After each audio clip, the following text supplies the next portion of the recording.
is a truth universally acknowledged that a man in possession of a good fortune must be in want of a wife. This is one of the most recognizable opening lines in all of literature and one of my personal favorites.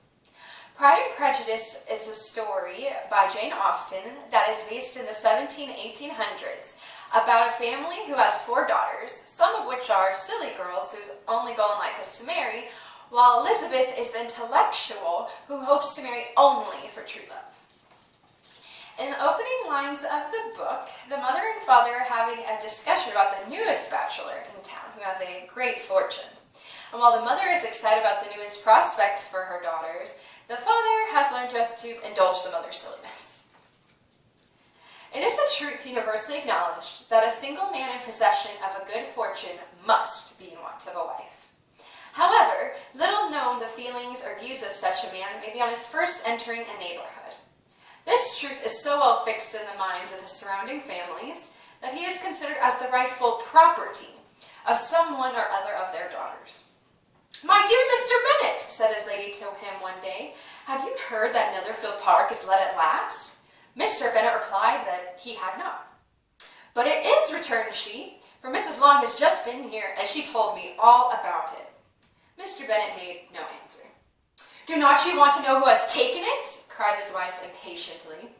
"You want to tell me, and I have no objection to hearing it." This was invitation enough. After a few more questions between the couple on the subject of the new bachelor, Mr. Bennet goes on to ask, "What is his name?" "Bingley. Is he married or single?" "Oh, single, my dear, to be sure. A single man of large fortune, 4,000 or 5,000 a year. What a fine thing for our girls." "How so? How can it affect them?" "My dear Mr. Bennet," replied his wife, "how can you be so tiresome? You must know that I'm thinking of his marrying one of them."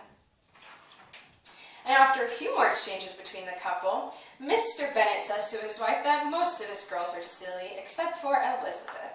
And Mrs. Bennet says, "Mr. Bennet, how can you abuse your children in such a way? You take delight in vexing me. You have no compassion on my poor nerves." "You mistake me, my dear. I have a high respect for your nerves. They are my old friends.